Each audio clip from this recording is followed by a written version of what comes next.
Specific मागण्या केलेल्या आहेत। अर्थात ही येणारी जी महानगरपालिकेची निवडणूक आहे, जवळपास 29 महानगरपालिकांमध्ये होणार आहे। गेले 3 वर्ष ह्या निवडणुका आत्ता होतील, नंतर होतील, आत्ता होतील, नंतर होतील, ह्याची वाट आम्ही सगळेच पाहत होतो। कारण एकंदर आपण पाहिलं तर संपूर्ण महाराष्ट्रामध्ये असंच वातावरण आहे की हे सरकार, जे निवडणूक आयोगाने बसवलेलं सरकार आहे, वोट चोरीने जिंकून आलेलं सरकार आहे, ते प्रत्येक ठिकाणी फक्त भ्रष्टाचार करत आहे। मग तो जमिनीचा घोटाळा असेल, तो कोण मंत्री बॅग घेऊन पैशाची बाजूला बसलं असेल, हे सगळे घोटाळे आपल्याच माध्यमातून, मीडियाच्याच माध्यमातून, कोणाचं डान्सवर असेल, हे सगळं आपल्याच माध्यमातून लोकांसमोर जात आहे, जनतेसमोर जात आहे आणि जनतेला ह्याचा राग आलेला आहे। ग्रामीण भागात देखील आपण पाहिलं असेल, शेतीचं नुकसान फार मोठं झालेलं आहे, पण मदत ही कुठेही पोचलेली नाही आहे आणि लोक वाटच पाहत आहेत की आम्ही आमचा निकाल या सरकारवर कधी देऊ। हे लोकांना आता आतुरतेने लोक वाट पाहत आहेत। अर्थात जेव्हा ही निवडणूक जाहीर झाली, पहिलं म्हणजे वॉर्ड बाउंड्री जाहीर झाल्या, त्याच्यात आम्ही जे काही सजेशन ऑब्जेक्शन टाकले होते, तो टप्पा पार झाल्यानंतर जी मतदार यादी, प्रारूप मतदार यादी ही 7 नोव्हेंबरला येणार होती, तेव्हा आम्हाला सांगितलं गेलं 7 नाही तर 14 तारखेला येणार, त्याच्यानंतर 14 नाही तर आता 20 तारखेला येणार आणि 20 तारखेला देखील आपल्या सर्वांनाच माहिती आहे, सगळी जी यादी आली ती संध्याकाळपर्यंत डाउनलोड होत नव्हती। यादी कुठेही मशीन रिडेबल नाही आहे, यादीमध्ये अनेक गोंधळ आहेत। पण आमचे सगळेच कार्यकर्ते, मग सगळेच विरोधी पक्ष आहेत, त्याच्यात शिवसेना उद्धव बाळासाहेब ठाकरे आहे, मनसे आहे, राष्ट्रवादी शरदचंद्र पवार साहेबांचा पक्ष आहे, काँग्रेस आहे, इतर सगळे जे मित्र पक्ष आहेत, कदाचित भाजप सोडून ह्या सगळ्यांनीच यादी वाचन सुरू केलेलं आहे आणि त्याच रात्री कळायला लागलं की यादीमध्ये प्रचंड घोळ झालेला आहे। अनेक वॉर्डांमध्ये जर आपण पाहिलं, प्रभाग, जे म्युनिसिपल वॉर्ड आपण मुंबईच्या भाषेत बोलतो, त्या वॉर्डात काही याद्या अशा होत्या जे समरीमध्ये दाखवल्यात त्या प्रारूप यादीच्या, पण त्याच्यात बिल्डिंग दुसऱ्या यादीत टाकलेलं आहे। बरोबर काही ठराविक तुम्ही पाहाल, डेमोग्राफीची लोकं, मग जात असेल, धर्म असेल, भाषा असेल, अशी लोकं, अशा याद्या या दुसऱ्या वॉर्डमध्ये टाकलेल्या आहेत। काही चांगले वॉर्ड एका विरोधी पक्षाचे डगमगीत करायला दुसऱ्या वॉर्डमध्ये यादी हलवलेली आहे, सत्ताधारी पक्षांचे काही वॉर्ड। कारण हे आम्ही का आरोप करत आहोत, आत्ता पण आम्ही निवडणूक आयोगात हेच सांगून आलो की सगळ्या काही वॉर्डमध्ये ह्या याद्या हल्ल्या नाही आहेत। हे काय आमच्याकडे पुरावे आहेत ना, सगळ्या काही वॉर्डमध्ये हल्लेले नाही आहेत। जे काही चांगले सत्ताधारी पक्षांचे वॉर्ड आहेत ते तसेचे तसे राहिलेले आहेत। मग बरोबर विरोधी पक्षाच्या वॉर्डमध्ये टार्गेट करून या याद्या हल्ल्या कशा, कोणी हलवल्या, बरं समरीमध्ये एक दिसतंय आणि संपूर्ण यादीत दुसरं दिसतंय, ह्याचा नक्की गोंधळ कुठे चाललेला आहे? हा गोंधळ आहे की गुन्हा आहे? तर मला जर तुम्ही विचाराल तर हा स्पष्टपणे देशद्रोहाचा गुन्हा आहे। या देशामध्ये संविधानाप्रमाणे आणि लोकशाही जी आपण आत्तापर्यंत पाळत आलो, आणि आता आमची मान्यता ही आहे की लोकशाही आहे की नाही ह्याच्यावर विचार आपल्याला करणं गरजेचं आहे।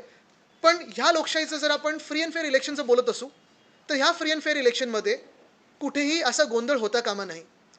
पण एकंदर फक्त यादीत गोंधळ नाही आहे। जर माझ्या सहकाऱ्यांची परवानगी असेल तर मी काही इतर पण गोष्टी तुम्हाला वाचून दाखवतो ज्याच्यात गोंधळ आढळलेला आहे, कारण आम्हाला हे सगळं बसून अभ्यास करावा लागतो। मशीन रिडेबल यादी आलेली नाही आहे। तुम्ही विचार करा, राजकीय पक्ष म्हणून तुम्ही नसाल, तुम्ही सर्वसाधारण कोणी एक नागरिक असाल, तुम्हाला खरोखर माहिती आहे का प्रारूप यादी जाहीर झालेली आहे? दुसरी गोष्ट म्हणजे ती प्रारूप यादीमध्ये तुमचं नाव जाऊन शोधायचं कसं? तिसरी गोष्ट म्हणजे जर माझ्या बिल्डिंगची यादीतलं नाव किंवा बिल्डिंग ह्या दुसऱ्या वॉर्डमध्ये टाकलं असेल तर मला खरोखर कळणार आहे कसं की माझं नाव इकडून तिकडे गेलेलं आहे? आणि हीच कारणं आहेत की मतदानाचा टक्का कमी होतो किंवा ज्या लोकांना मतदान करायचं आहे त्या लोकांना मतदान करता येत नाही। पण आता काही गमतीशीर ज्या गोष्टी आमच्या समोर आल्या आहेत त्या पहा ना ह्याच्यात। आता जो पहिला मी एक आक्षेप घेतला होता, आपल्याला आठवत असेल, वरळीचं जे मी प्रेझेंटेशन दिलं होतं, एक 10 बाय 10च्या खोलीमध्ये जवळपास 50 लोकं दाखवली होती त्यांनी, घसीटाराम हलवाई दुकानाच्या मध्ये 48 लोकं दाखवली होती त्यांनी। अशी 10 पेक्षा जास्ती असणारी जी घरं आहेत मुंबईमध्ये, मुंबई महानगरपालिकेच्या क्षेत्रामध्ये 10 पेक्षा जास्ती असणारी घरं, 10 लोकपेक्षा 26,319 आहेत। या 26,319 घरांमध्ये 8,32,326 लोक राहतात। आता हा आकडा एवढा मोठा आहे, आम्ही त्यांना साधा सोपा प्रश्न विचारला की निवडणूक आयोगाच्याच जे काही रूल्स आहेत, नियम आहेत, त्याप्रमाणे 10 पेक्षा अधिक कुठच्याही घरात लोक असतील तर निवडणूक आयोगाच्या यंत्रणेने जाऊन ते चेक करायला पाहिजे यादीत टाकण्याच्या आधी की खरोखर हे खरं घर आहे की खोटं घर आहे।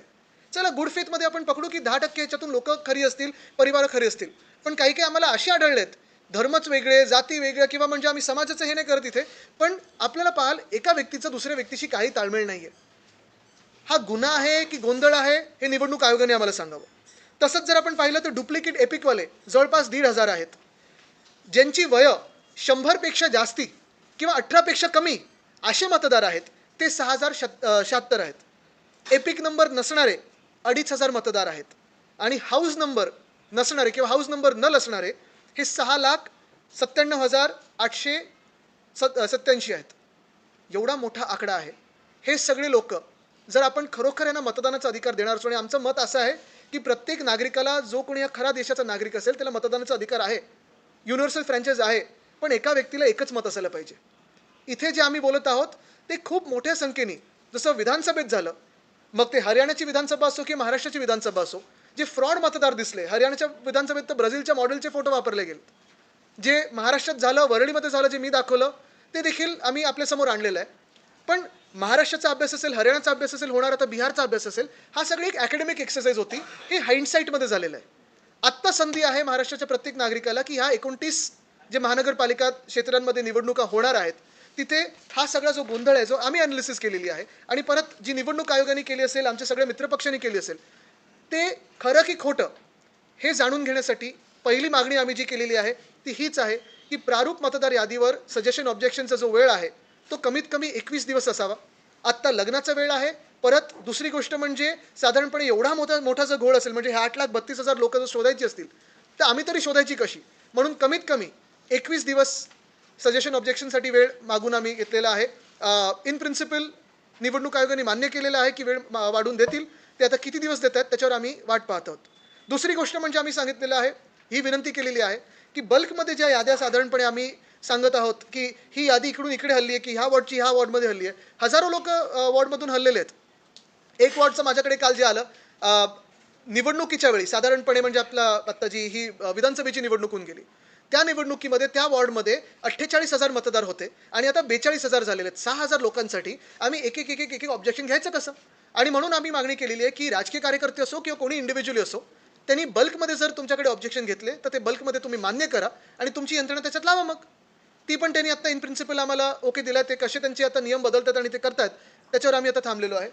तिसरी गोष्ट आम्ही जी मागितलेली आहे सगळ्यात महत्त्वाची म्हणजे परिशिष्ट ब, ह्याच्यात त्यांनी जो एक फॉर्म दिलेला आहे संभाव्य दुबार मतदारांसाठी, त्या परिशिष्ट ब मध्ये सांगितलेलं आहे की मी अमुक अमुक याद्वारे हमी देतो की माझे नाव अमुक अमुक या स्थानिक स्वराज्य संस्थेचे अमुक अमुक प्रभागाचे जे काही क्रमांक आहे, या प्रभागातील जिल्हा परिषद निवडणूक विभागातील पंचायत समिती किंवा जे काही अमुक अमुक दिनांक त्या तारखेची एकदाच मी मतदान करीन. म्हणजे ह्या ॲनेक्शरप्रमाणे एका मतदाराला चॉईस दिलेला आहे की तुम्ही एका दिवशी एकाच मतदान क्षेत्रात तुम्ही मतदान करू शकता. पण याच्यात गफलत ही आहे की हे हमीपत्र त्याच दिवसासाठी आहे. म्हणजे मी जर मतदार असेल तर मी हे हमीपत्र देऊन एका दिवशी झेडपीमध्ये मतदान करू शकतो आणि दुसऱ्या दिवशी जाऊन महानगरपालिकेत मतदान करू शकतो. तर आमची ही पण मागणी आहे की हे ॲनेक्शर त्यांनी बदलावं आणि जे आम्ही सांगतोय की एका व्यक्तीला एकच मत असावं तरच त्या मताला व्हॅल्यू आहे, ते त्यांनी बदलून तसं द्यावं. ह्या तिन्ही मागण्या आणि इतर अनेक मागण्या ज्या राजसाहेब आणि उद्धवसाहेबांनी केलेल्या आहेत त्या आम्ही त्यांच्यासमोर ठेवलेल्या आहेत. आम्हाला खात्री आहे की सगळ्यांनाच निवडणुका ह्या आत्तापर्यंत जसे होत आल्या फ्री अँड फेअर तशा झाल्या पाहिजेत, लोकशाही पद्धतीने झाल्या पाहिजेत. आणि वोट चोरी ही जी आम्ही आत्ता पकडलेली आहे ती थांबली पाहिजे, तर आणि तरच ह्या पूर्ण प्रक्रियेला काही अर्थ राहील. आता आम्ही सगळं सांगितल्यानंतर अर्थात त्यांनी काही त्यांना धक्का बसला की आमचा हा आकडा आलाच कसा समोर, कारण मशीन रिडेबल नसताना पहिली गोष्ट म्हणजे राजकीय पक्षांनी एवढा अभ्यास केलाच कसा. आमची प्रत्येक शाखा त्याच्यात आता कार्यरत झालेली आहे, मनसेची झालेली आहे, सगळ्याच पक्षांची झालेली आहे. अजून काही धक्कादायक गोष्टी ह्याच नियम आणि उपनियमामधल्या आम्ही पुढच्या काही दिवसांमध्ये आणू. पण जे मी काल परवाकडे आपल्यासमोर आणलं ना, जी एक यादी आम्हाला मिळाली 203 वॉर्डची, ती आम्ही रितसरपणे महानगरपालिकेच्या मध्यवर्ती निवडणूक कार्यालयातून विकत घेतली होती. त्याच्यावर जर पब्लिकेशन डेट, प्रकाशित डेट, तारीख ही 14 नोव्हेंबर असेल तर मग ही तारीख 14 नोव्हेंबर असताना तुम्ही आम्हाला 20 तारखेला कसं दिलं? मग हा गुन्हा आहे की गोंधळ आहे? आणि सातत्याने आम्ही हेच सांगतोय की जर तुम्ही हे बदललं नाहीत म्हणजे तुमच्या मनामध्ये पाप आहे, तुमच्या हृदयात देशद्रोह आहे आणि तुमच्यावर देशद्रोहाची कारवाई झाली पाहिजे. आम्ही अजून एक सांगतो तुम्हाला, हे बदल जर घडले नाहीत तर अर्थात विरोधी पक्ष तर रस्त्यावर उतरेलच, पण कोर्टात पण ह्याच मागणी घेऊन जाऊ की यांचं सस्पेन्शन झालं पाहिजे आणि नुसतं सस्पेन्शन नाही तर देशद्रोहाचा कायदा झाला पाहिजे. मागण्यांची पूर्ण पत्र जे आहे ते आपल्याला देऊ, कारण त्याच्यात बारीक सारीक मागण्या पण आहेत. बारीक सारीक ह्या आता मागण्यांनुसार, पण अर्थात ते निवडणुकीसाठी महत्त्वाच्या आहेत. पण महत्त्वाची गोष्ट हीच आहे की 21 दिवसाचा कालावधी झाला पाहिजे सजेशन ऑब्जेक्शनसाठी. दुसरं म्हणजे बल्कमध्ये तुम्ही घ्या. तिसरं तुमची यंत्रणा ह्याच्यात लावा. ही घरं शोधण्यामध्ये 26,319 घरं बल्कची आहेत. 8,32,000 लोक ह्याच्यात राहत आहेत. हे तुम्ही सुधारलं पाहिजे ना. आता जसं दुसरा हा आकडा की हाऊस नंबरच नाही आहे. हाऊस नंबर नसताना आम्ही तरी जायचं आणि शोधायचं कुठे मतदारांना? आम्ही जर प्रचार करत असू 6,97,000 जे मतदार आहेत जायचं कसं यांच्यापर्यंत? अर्थात टाइम फ्रेम म्हणजे आता ह्या 21 दिवसामध्ये हे त्यांनी बदललं पाहिजे ना ड्राफ्ट रूलमध्ये. प्रारूप यादीचा अर्थ हाच आहे की आम्ही जे काही ऑब्जेक्शन घेऊ त्यांनी त्याच्यावर रुलिंग देणं गरजेचं आहे. नेत्याच्या माध्यमातून सांगण्यात आलेलं की याद्या निर्दोष होत नाही तोपर्यंत निवडणुकीला सामोरं जाणार नाही. या भूमिकेवरती संपूर्ण म्हणजे पक्ष जे आहेत ते ठाम आहेत. बघा आता आम्ही पहिली हा एक पाऊल पुढे टाकलेलं आहे. आम्ही आमच्याकडून सहकार्य पूर्ण करत आहोत. निवडणूक आयोगाला लोकशाहीचं सहकार्य करायचं की नाही, जनतेचं सहकार्य करायचं की नाही. कारण तुम्ही मला सांगा ना, जर तुमचं यादीचं नाव भलत्याच वॉर्डात टाकलं असेल आणि तुम्ही मतदानाला गेलात आणि तुम्हाला सांगितलं तुमचं नाव नाही आहे, तुम्ही मतदान करू शकणार आहात का? तुम्ही मुंबई भाजपपासून वाचू शकणार आहात का? तुम्ही अदानिस्तान होण्यापासून वाचू शकणार आहात का? नाही बघा ना, आता आपण गुड फेथमध्ये घेऊ. असा विचार करू की हा जो भाजपने गोंधळ ह्याच्यात घालायचा प्रयत्न केलाय, कारण मगाशी नांदगावकर साहेब पण बोलले की जसं आम्ही निवडणूक आयोगाच्या देखील लक्षात आणून दिलेलं आहे की काही काही जिथे भाजपचे भक्कम मतदारसंघ आहेत तिथे गडबड नाही झाली आहे कुठची. तिथे मतदार याद्या वळल्या नाही आहेत. जे विरोधी पक्षाचे आहेत त्यांच्या झाल्यात आणि कदाचित त्यांचे मित्र पक्ष आहेत भाजपचे, त्यांचे अजूनही गाळले गेले. तर त्यांनी पण थोडं लक्षात घ्यावं राजकारण. विरोधी पक्षाचे आहेत ते कुठले कुठले भाग आहेत, कुठले कुठले भांडूप आहे, शिवडी आहे, दिंडोशी आहे, जोगेश्वरी आहे, वरळी आहे, माहीम आहे, असे अनेक आहेत. आता कुलाब्यामध्ये आहेत, बँड्रा ईस्ट आहे. आतापर्यंत तुम्ही निवडणूक आयोगाकडे जाताना एक महाविकास आघाडी म्हणून आणि मनसेसोबत असायची. आजच्या या भेटीवेळी काँग्रेसचं कोणी नव्हतं, राष्ट्रवादीचं आज जन जमलं आणि जे कोणी लोकशाही वाचवायला लगेच त्वरित उतरतात ते सगळे आम्ही सोबत होतो. काही काही छुपे हात होते, काही सरळ हात आले. काँग्रेसच्या नेत्याने जेव्हा असा संवाद केला तर त्यांचं असं म्हणणं होतं की आम्हाला दुर्लक्ष झालं आणि आम्हाला बोलवलं. बघा आता त्यांच्यामध्ये मला काही बोलायचं नाहीये, पण महत्त्वाची गोष्ट बघा, मी एक तुम्हाला सांगतो की ह्याच्यात सर्वच विरोधी पक्ष हे एकत्र आहेत. बघा आता निवडणूक कशी लढणार, कोण लढणार वगैरे फार नंतरचा विषय. तिथपर्यंत पोचायला पहिलं हे सुधारायला पाहिजे ना आम्ही. बघा किती गट्टे आणलेत. आता ह्याच्यात एक उदाहरण आहे आपलं वॉर्डचं, जे आपण दाखवलं अनिल परब साहेब. हे बघा, हे अनिल परबजींनी तिथे दाखवलं. हा एक वॉर्ड आहे. ह्या वॉर्डमध्ये वॉर्ड बाउंड्री वॉर्डच्या एजला कुठचे हल्ले असतील याद्या तर आम्ही समजू शकतो चुकून झालेत. वॉर्डच्या बरोबर मधल्या बिल्डिंग एक एक उचलून दुसऱ्या वॉर्डमध्ये कशा टाकू शकतात? पलीकडे कुठला वॉर्ड आहे? 165 163 165 163 आणि काही काही 163 हे 6000 मतदार आहेत. हा नाही, हा प्राथमिक अभ्यास आम्ही जो खोलावर जाऊन म्हणजे पहिले पुढे आणले लोकांसमोर ते मुंबई महानगरपालिकेचे. इतर पण महानगरपालिकेमध्ये हा गोंधळ आलेला आहे. ठाण्यात खूप मोठा आहे, छत्रपती संभाजीनगरमध्ये आहे, नाशिकमध्ये झालेला आहे. ते आम्ही लोकांसमोर आणूच. पण आज पहिलं आम्हाला जे मागण्या करायच्या होत्या निवडणूक आयोगाकडे ते हेच होतं, ऑब्जेक्शनसाठी वेळ वाढवून द्या, 21 दिवस करा, बल्कमध्ये ऑब्जेक्शन घ्या आणि हे परिशिष्ट ब जे आहे परिशिष्ट 2 ते आम्हाला बदलून द्या. एक मिनिट सर.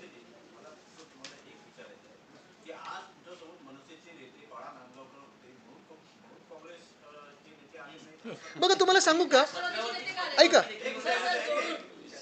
एक मिनिट मी नाही 162 आणि 163 साकीनाका. हा आता तुमचा जो प्रश्न आहे, राजकीय प्रश्न आहे की कोण आले कोण नाही, मी मुद्दाम त्याला उत्तर देणार नाही, कारण उत्तर दिलं तर विषयाला फाटे फुटतात. आजचा विषय महत्त्वाचा आहे, कारण बघा आज आम्ही पक्ष म्हणून जरी आम्हाला पाहिलं नाही तरी आम्ही या देशाचे नागरिक आहोत आणि आमचं म्हणणं हे आहे की आमच्या मताला किंमत असायला पाहिजे. मतदार यादीवर तुमचा आक्षेप सुरू आहे. यावर भाजप सातत्याने म्हणते की ते तुमचा पराजय होणार आहे म्हणून तुम्ही पार्श्वभूमी तयार करा. पराजय करणार आहेत ना तुम्ही, मग निवडणूक तरी फ्री अँड फेअर करून करा ना, एवढी तरी हिंमत दाखवा. म्हणजे तुम्ही हिंदू मुस्लिम करण्याचा प्रयत्न करणार, तुम्ही जातींमध्ये भांडण लावण्याचा प्रयत्न करणार, तुम्ही मराठी अमराठी करण्याचा प्रयत्न करणार, तुम्ही रेवडी किंवा फ्रीबीज हे वाटण्याचा प्रयत्न करणार. सगळं करून पण तुम्हाला वोट चोरी करून जिंकावं लागतं. म्हणजे विश्वासार्हता तुमची या देशात किती कमी आहे हे स्वतः जरा आरशात पाहून लक्षात घ्यावं त्यांनी. गेल्या अनेक दिवसापासून विरोधी पक्ष सातत्याने निवडणूक आयोगाकडे तक्रार करतात, पण फारसे काही सोल्युशन निघालं नाही. आम्ही सोल्युशन बघा, आमचा अभ्यास पक्का आहे आणि ते जाऊ ते तर त्यांना थोडा त्रास होईल निवडणूक आयोगाला, पण तो त्रास आम्ही गरज पडली तर देऊ. पण त्यांचे पण क्लेम्स आणि त्या क्लेम्सचा आम्ही खरा क्लेम काय आहे तो पण आम्ही जरा काढलाय. तुम्हाला वाटतंय का हा इश्यू पब्लिकमध्ये रेझोनेट होते, कारण की नॅशनल स्टेजवरती राहुल गांधी हा इश्यू उचलताय, तुम्ही महाराष्ट्रात उचलताय, पण लार्ज स्केल असा प्रोटेस्ट हा आमचा प्रचाराचा मुद्दा कुठेच नाहीये. मी तुम्हाला सांगतो, ह्याच्यात गफलत काय होते की मुंबईमध्ये तरी आणि महाराष्ट्रामध्ये तरी वोट चोरी किंवा हा जो मुद्दा आहे आमचा प्रचाराचा मुद्दा नाहीये. ही यंत्रणा आता चालू आहे, ही प्रक्रिया चालू आहे. ही प्रक्रियेत हे सुधार झाले पाहिजेत, ही आमची मागणी आहे, म्हणून आम्ही आत्ता ह्याच्यावर उतरलेलो आहे. बाकीचे मुद्दे अनेक आहेत ना मुंबईमध्ये आणि महाराष्ट्रामध्ये, त्याच्यावर आम्ही बोलतच आहोत. ते प्रचाराचे मुद्दे होतील, ते राजकीय मुद्दे होतील. पण हा जो मुद्दा आहे ना, जसं मी आपल्याला सांगितलं की जे आम्ही हरियाणाचं अनालिसिस पाहिलं राहुल गांधींकडून, किंवा मी जे वरळीचं केलं, मुंबईचं जे करत आहोत, ही अकॅडमिक एक्सरसाइज झाली, निवडणूक झाल्यानंतर झाली. ही एक्सरसाइज आता लाईव्ह आहे. आणि ह्याच्यात जर आपण मीडिया म्हणून आणि आम्ही राजकीय पक्ष म्हणून, मग सत्ताधारी असो की विरोधी असो, ह्याच्यात ही प्रक्रिया सुधारून ह्याच्यात जे बदल आहेत ते आणले नाहीत, तर मग कुठच्याच दुसऱ्या विषयाला काही अर्थ राहत नाही. निवडणूक आयोगाकडे तशी यंत्रणा आहे असं तुम्हाला वाटतं आणि ते करतील ज्या पद्धतीने आपण बघा, निवडणूक आयोगाकडे यंत्रणा नसेल तर खरोखर वन पोल वन नेशन करणार आहेत का ते? मग तुम्ही निवडणूक कशाला चालवताय? सेनेटची निवडणूक ह्याच्यापेक्षा सुरळीत झाली माहिती आपल्याला. आयोग जर काहीच करत नाहीये तर आता याच्यावर कायदेशीर लढाई लढणं नाही, आयोग काही करत नाही असं आम्ही म्हणणार नाही. प्रारूप यादीत गोंधळ हा आपल्याला सगळ्यांना दिसलेला आहे. आयोगाचा आकडा असेल, जो काही आमचे आकडे आहेत, गोंधळ हा दिसलेला आहे. आता महापालिकेत जे निवडणूक यंत्रणा सांभाळणारी पूर्ण जे अधिकारी असतील किंवा यंत्रणा असेल, ही प्रारूप यादी येत असताना, बरं प्रारूप यादी कुठची? ही 1 जुलैची मास्टर लिस्ट घेतली आणि तशी छापली आहे. ती यंत्रणा आळसात होती, अजगरासारखी झोपली होती आणि ही यादी आली आहे की थोडी काही मेहनत घेतली आहे. म्हणजे महानगरपालिका आयुक्तांनी यांना सस्पेंड करावं की नाही, इथपासून गोष्टी सुरू होते. त्यांनी विचार करावा आयुक्तांनी की जी यंत्रणा आहे त्याला नंतर सस्पेंड करायचं की नाही. प्रश्न फक्त मुंबई महानगरपालिकेचा नाही. तुम्ही जे सांगितलं की ज्या बाकीचा घोळ आणू ना आम्ही आपल्यासमोर. तिथं पण आक्षेप घेतले पण आयोगाने काही केलं नाही. त्यामुळे आता पुढची प्रक्रिया कायदेशीर जी लढाई ती लढावीच लागेल. ती लढावीच लागेल, पण कायद्यात आत्ता जे सजेशन ऑब्जेक्शनची वेळ आहे ती आम्ही पाळत आहोत. नगरपालिकेची पण निवडणूक आता चालू आहे आता, तर त्याच्यात पण आपण आक्षेप घेतले होते. त्या आक्षेपावर काही कारवाई झाली का प्रत्यक्ष? कारण आता मतदानाची वेळ. बघा, आता मतदानाची वेळ आली आहे, पण आता हे जे आम्ही जोर धरलेला आहे तो ह्याचसाठी ना, कारण आता अजून ती वेळ आली नाही. मुंबई 227 वॉर्ड आहे. तुम्ही आता जो अभ्यास केला तो 162 163 त्याच्यामध्ये तुम्हाला गोल सापडली. असे साधारणतः किती मुंबईत वॉर्ड आहेत ज्याच्यामध्ये ह्याच्यासाठीच आम्ही त्यांना सांगितलं की बल्कमध्ये घ्या. किती नंबरचा आहे? प्रत्येक विभागातून आम्हाला फोन येत आहेत. आत्ता पण आपण कुठच्याही आपल्या शिवसेनेच्या शाखेत जाल, तिथे काम चालू आहे. संदर्भात तुम्ही एक ट्विट केलं होतं. एक मिनिट, त्यांचं एक आपण लाखोंचा मतदारांचा आकड्याचा गोंधळ सांगितला आणि निवडणूक आयोगाच्या यंत्रणेने त्यांच्याकडे पोहोचवण्याची अपेक्षा व्यक्त केली. परंतु प्रॅक्टिकली ते पॉसिबल नाही, कारण निवडणूक आयोगाकडे परमनंट स्टाफ नसतो. निवडणुकीसाठी ते शिक्षकांना गाड्याला जुंपतात. मग जर आता प्रॅक्टिकली पॉसिबल नाही, निवडणुका तोंडावर आहेत आणि हे पूर्ण ते दुरुस्त करतील, सगळे सुरळीत करतील, असं तरी काही चित्र दिसत नाही. मग तुमची भूमिका काय? नाही, माझी भूमिका स्पष्ट आहे. जर त्यांच्याकडे हे शक्य नसेल, मग त्यांनी सुप्रीम कोर्टात का सांगितलं शक्य आहे ते? म्हणजे त्यांनी पर्जरी केली का? त्यांनी सुप्रीम कोर्टात खोटं बोललेत का शपथीवर? हे त्यांनी सांगावं. ते वरीवर तुम्ही ट्विट केलं होतं की वरीमध्ये एक जो भूखंड आहे क्रीडा होण्यासाठी होता तो राखीव, तो आता विकायला देखील काढलाय. काय सांगता? बघा, मी परत विषयाला फाटी फोडणार नाही, पण हेच सगळीकडे मी पाहतोय. मग ते कुठचे डेपो असेल किंवा कुठचं काही असेल, मुळात भाजपला ही निवडणूक पुढे पुढे ढकलायची आणि निवडणुकीच्या आधी सगळे भूखंड बिल्डरांना मोकळे विकून टाकायचे आणि मोकळे होऊन जायचं.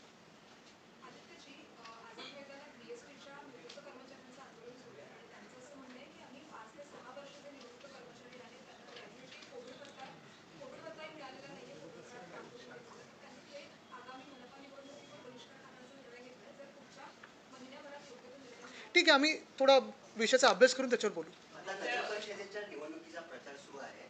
सत्ताधाऱ्याकडून मतदारांना एक रेवडीचं आमिष दिलं जातं आणि जर मतदान नाही केलं तर आम्ही तुम्हाला निधी देणार नाही असं एक दम दिला. आता मतदार धमकी ऐकणार की हुडकावून लावणार हे मतदारांवर है. मैं सोच ही रहा था आपसे क्यों नहीं आया सब, क्योंकि ये नेशनल इशू भी है. हाँ ठीक है, मराठी होते ना पूर्ण. नलावडे बोला.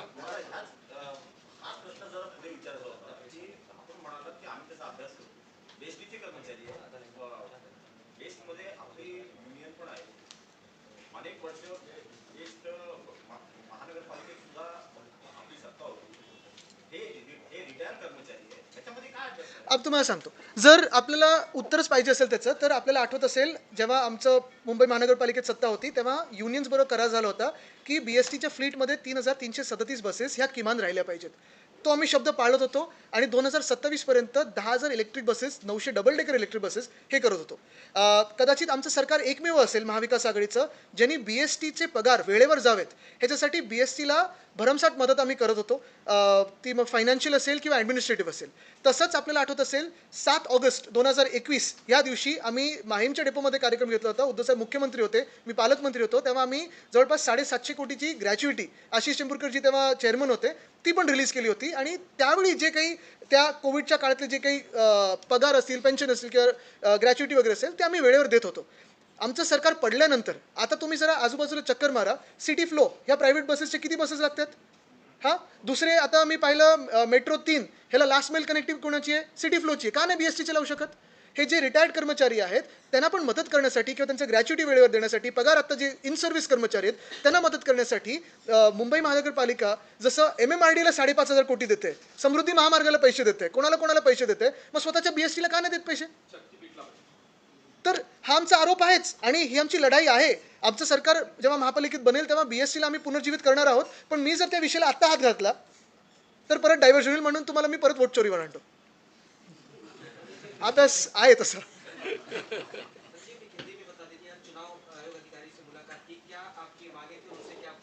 अभी इतने सारे सवाल मराठी से भी हिंदी में फ्लिप करने के लिए ठीक है. थोडक्या में ठीक है.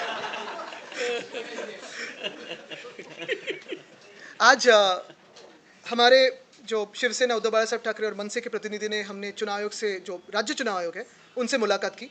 कुछ दिन पहले उद्धव साहब, राज साहब, फिर कांग्रेस के बहुत सारे नेता थे, NCP SP के थे, कई कम्युनिस्ट थे, कई रईस शेख जी, ये सब थे.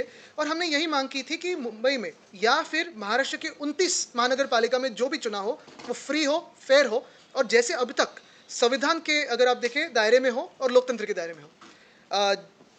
जो ड्राफ्ट रोल आने वाला था, वोटर लिस्ट आने वाली थी, वो पहले बताया था 6 तारीख को आएगी, फिर 7 तारीख को आएगी, फिर 7 को हमसे कहा गया कि 7 को नहीं 14 को आएगी.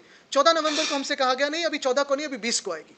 लेकिन 20 नवंबर को भी जो वोटर लिस्ट आई है उस वोटर लिस्ट में बहुत सारे प्रॉब्लम्स हैं. पहले तो प्रॉब्लम यही था कि वोटर लिस्ट डाउनलोड नहीं हो रही थी, लगभग शाम तक सारे वार्ड्स में डाउनलोड हुई. वोटर लिस्ट आने के बाद अगर आप देखें तो वो बूथ वाइज नहीं है, 1 से लेके 50,000 60,000 ऐसे उन्होंने वो वोटर लिस्ट दी है. आपको अगर आपका खुद का नाम ढूंढना है तो उसमें आपको स्क्रॉल करते हुए नीचे जाना है, ना कि आप सर्च कर सकते हैं. सर्च इंजन पे जाओ, जो BMC का सर्च इंजन है या स्टेट इलेक्शन कमीशन का सर्च इंजन है, तो उस पर अगर आप जाके देखें तो बहुत सारी जटिल प्रक्रिया और समस्या को आपको फेस करना पड़ता है. तो मुझे लगता है ये एक बात हुई. लेकिन इसके भी आगे जाके हमने काम शुरू किया. पहली बात तो ये है कि 203 वार्ड में हमने जब जो मध्यवर्ती चुनाव आयोग का कार्यालय है BMC में, उनसे एक लिस्ट खरीदी. तो जो प्रकाशन की तारीख थी वो थी 14 नवंबर 2025. ये तो पहला शौक हमें बैठा, क्योंकि अगर 14 नवंबर को ये रेडी था, रोल पब्लिश था, तो ये किसके हाथों में गया है? हमें बहुत सारे एजेंट अप्रोच कर रहे थे लेकिन हमने लिया नहीं, क्योंकि ये सही है झूठ है हमें पता नहीं था. लेकिन अगर हमें 20 तारीख को ये लिस्ट मिल रही है तो फिर किसको आपने 14 तारीख को दी है? तो कल मैंने सवाल पूछा भी है. उसके आगे जाके जब हमने एनालिसिस शुरू किया, क्योंकि वोट चोरी जो हमने हरियाणा में पकड़ी, राहुल गांधी जी ने जो आपको प्रेजेंटेशन दिया, या मैंने वर्ली का दिया, अभी मुंबई के देने जा रहा हूँ, तो ये सारी वोट चोरी जो हमने पकड़ी थी और जिसकी एनालिसिस हमने आपके माध्यम से जनता के सामने लाई, वो एक प्योरली एकेडमिक एक्सरसाइज थी कि इन्होंने सरकार चोरी का कैसे बिठाया ये देखो. लेकिन उसको कोई हल है क्या? आगे समस्या का हल है? अभी तक तो नहीं है, क्योंकि कोर्ट में जाए तो कितना समय लगेगा, ये सारी बातें अलग है. आज की तारीख में ये जो वोट चोरी हम पकड़ रहे हैं, एकेडमिक एक्सरसाइज नहीं है, लाइव एक्सरसाइज है. क्योंकि मुंबई हो और महाराष्ट्र की 29 महानगर पालिका हो, यहाँ सारी जगह पे अगर आप देखें तो इन सारी महानगर पालिकाओं में सजेशन ऑब्जेक्शन का समय जो है वो अभी भी चल रहा है. तो पहली मांग हमने यही की है कि सजेशन ऑब्जेक्शन का जो समय है वो सिर्फ 7 दिन नहीं, क्योंकि लाखों में ऑब्जेक्शन है, वो बढ़ाकर 21 दिन का हो. जो इन प्रिंसिपल चुनाव आयोग ने कहा है हम इसको बढ़ा सकते हैं. अभी हमारी तो मांग है कि 21 दिन हो. दूसरी बात है जो कि सारे जो ऑब्जेक्शंस है, वार्ड की एक लिस्ट कहीं दूसरी जगह डाली है, वार्ड के बीचों बीच जो बिल्डिंग्स है, कभी कभी वार्ड बाउंड्रीज के जो लिस्ट होते हैं वो कहीं दूसरी जगह जाते हैं, समझ सकते हैं वो गलती हुई. लेकिन वार्ड के बीच के जो, जैसे हमने ये एक वार्ड दिखाया है, ये अगर वार्ड बाउंड्री है तो वार्ड के बराबर बीच में वाली बिल्डिंग दूसरे वार्ड में कैसे जा सकती है, तीसरे वार्ड में कैसे जा सकती है? ये तो गुनाह है, ये कोई मिस्टेक नहीं है, कोई गलती नहीं है, गुनाह है. और इसलिए हमारा ये मानना था कि अगर इतनी बड़ी गलतियां है, और गलतियां हो तो चलो सुधार सकते हैं, गुनाह हो तो उन पे देशद्रोह का गुनाह होना चाहिए. लेकिन हमने यही मांग की है कि कोई भी नागरिक आके बल्क में ऑब्जेक्शन ले तो उस पर आपने विचार विमर्श करना ज़रूरी है और रूलिंग देना ज़रूरी है. तीसरी मांग हमारी यही है कि ये जो परिशिष्ट 2 एनेक्चर 2, ये जो फॉर्म है इसमें ऐसे दिया है कि अगर मेरा नाम संभाव्य दोबार यानी पॉसिबली डबल या ट्रिपल या रिपीट होता है तो मैं ये एक एफिडेविट दे सकता हूँ, सेल्फ डिक्लेरेशन दे सकता हूँ कि मैं इस तारीख पे इसी शहर में वोटिंग कर रहा हूँ और ये मेरा सेल्फ डिक्लेरेशन है। लेकिन इसका दूसरा अर्थ ये है कि आज अगर मैं ये सेल्फ डिक्लेरेशन यहाँ दूँ तो 1 तारीख पे मैं मुंबई में चुनाव का वोटिंग कर सकता हूँ, लेकिन कल जाके किसी ZP में या किसी दूसरे जगह पे दूसरे चुनाव क्षेत्र में वोटिंग कर सकता हूँ। तो हमने कहा है इसे दुरुस्त किया जाए और एक इंसान को एक ही वोट हो और वो पूरे जो लोकल सेल्फ गवर्नमेंट के इलेक्शन की अभी प्रोसेस जारी है उसमें वही लागू। क्योंकि अगर आप देखें तो मुंबई की जो अगर एनालिसिस करें तो बहुत सारी गड़बड़ियाँ हैं। जो मैंने वर्ली में दिखाया था, घसीटाराम हलवाई दुकान पे किसी का रजिस्ट्रेशन नहीं हो सकता रहने का, उस पर जो रजिस्ट्रेशन हुआ था उस पर लगभग 50 वोट्स थे और वहाँ दुकान है ही नहीं 10 सालों से। वैसे ही दूसरा दिखाया था 10 बाय 10 की खोली है, उसमें 50 लोग दिखाए थे, हो ही नहीं सकते। ऐसे ही अगर आप घर मुंबई में देखें तो पहले एनालिसिस में हमारे यहाँ 26,319 घर है। इसका चेकिंग कौन करेगा? चुनाव आयोग के जो नियम है उनके मुताबिक अगर किसी भी घर में 10 से ज़्यादा व्यक्ति हो तो वहाँ के ARO को जाके उनको चेक करना पड़ता है, लेकिन यहाँ तो ऐसे हुआ नहीं है। इन 26,000 घरों में 8 लाख से ज़्यादा मतदाता रहते हैं। लोग नहीं है, मतदाता है। लोग तो और भी हो सकते हैं लेकिन ये मतदाता है, तो इसको कौन चेक करेगा, कौन सुधारेगा? जिसका घर का नंबर ही नहीं दिया है, लगभग 7 लाख है। 7 लाख ऐसे घर है जिसका इपिक नंबर नहीं है, 2,500 है। जिसकी उम्र शायद 18 से कम, एक तो वोटिंग ही नहीं कर सकते, लेकिन वोटिंग कार्ड है भी कैसे ये पता नहीं, या 100 से ज़्यादा है, 6,000 है। अगर आपने देखा होगा मेरी जो एनालिसिस वर्ली की थी, जो 100 से ज़्यादा 123 थे, उसमें पहले 7 जिनके हम घर पे गए थे सब के सब कभी के कभी गुजर गए, लेकिन आके वोटिंग करके गए। तो ये सारी जो खामियां है इस चुनाव आयोग के ड्राफ्ट रोल में, इसे सुधारने के लिए हमारी जो मांग है वो यही है कि एक तो सजेशन ऑब्जेक्शन के दिन बढ़ाया जाए, 21 किया जाए, दूसरी बल्क में ऑब्जेक्शन ले, और तीसरा ये जो एनेक्चर है उसे सुधारा जाए। आदित्य जी, 2 सवाल है। एक तो आज जो लेटर आपने SEC को दिया है, उस लेटर में इतने सारे अहम मुद्दे आपने उठाए, लेकिन इसमें साइन सिर्फ 2 पार्टियों के नेता की दिख रही है। इसमें कांग्रेस हो या लेफ्ट पार्टीज हो, उनकी साइन इसमें दिख नहीं रही है। क्यों विपक्ष एकमत सहमत नहीं बना पा रहा है? मुझे नहीं लगता कि इस पे सहमति की कोई बात है। आज ये लेटर ड्राफ्ट हुआ, दोनों साथ में ही बात करे थे तो दोनों ने कर दिया। अगर ऐसी कोई दूसरी भी पार्टी आती है साथ में तो करेंगे ना, इसमें कोई सहमति की बात नहीं है। मुझे नहीं लगता कि इस पे कोई बहस हो सकती है, कोई ऑब्जेक्शन लेगा। अगर ये भाजपा को भी दिखाओ तो उनका दिल साफ होगा तो वो भी साइन करेंगे इसमें। संजय गायकवाड़ भी करेंगे। दूसरी बात ये है कि लेकिन उसके बाद ये नहीं कहना चाहिए उन्होंने कि ये मेरी साइन नहीं है, अभी क्लीन चिट दी थी। दूसरी बात ये है कि जब तक ये पूरा जो गड़बड़ियां है वो रेक्टिफाई नहीं होती, तब तक इलेक्शन प्रोसेस या तो हॉल्ट किया जाए तो पोस्टपोन किया जाए। ये मांग जो आप कर रहे हैं इस लेटर में, क्या कांग्रेस इससे सहमत नहीं है? कांग्रेस तो राष्ट्रीय स्तर पर राहुल गांधी इस मुद्दे को उठा रहे हैं, तो फिर देखिए कांग्रेस का जो नेतृत्व है, जो केंद्र का नेतृत्व है, पूरे सहमत है हमसे और साथ में ही हम लड़ रहे हैं। सबसे अहम बात यही होती है कि कल ऐसे भी हो सकता है कि कोई एक पार्टी खुद ऑब्जेक्शन ले, लेकिन हमारी तो सहमति है। जरूरी नहीं कि मैं साइन करूं या नहीं करूं। आप बताएं ना, अगर आप सारे मुद्दे पढ़े तो इसमें आपको कोई ऑब्जेक्शन लग रहा है? बिल्कुल नहीं। मैंने ये तो फ्री एंड फेयर इलेक्शन के लिए है, तो कोई भी साइन करे, और 2 है वो काफी है। आज जो है धर्मेंद्र जी का निधन जी आपकी तरफ से आपके तरफ से कुछ मेमोरी? बिल्कुल, पहले तो मैं माफ़ी चाहता हूँ, ये पहले ही मैं कहने वाला था लेकिन इस चुनाव के गड़बड़ी में रह गया। धर्मेंद्र जी का देहांत हो गया है। वो उनका परिवार और हमारा परिवार पहले से ही मित्रता रही है। धर्मेंद्र जी मेरे दादाजी के भी अच्छे पहचान के और मित्र भी रहे। ऑफ कोर्स देश के एक सुपरस्टार रहे। अभी भी अगर कोई कंपैरिजन हैंडसमनेस की करे तो उनसे ही होती है। तो उनको हम सभी लोग श्रद्धांजलि अर्पित करते हैं। सर, धोडेकरचे आत्महत्या प्रकरणी आता काय काय हां करण्यात आले, या संदर्भात आपली बघा, मी तुम्हाला खरं सांगू, मी पूर्ण माहिती घेतली नाही, कारण आज आम्ही पूर्ण ह्या गडबडीत होतो. तर उगाच काही बोलण्यापेक्षा, आरोप करण्यापेक्षा थोडं वाचून त्याच्यावर बोलू. ठीक आहे, धन्यवाद.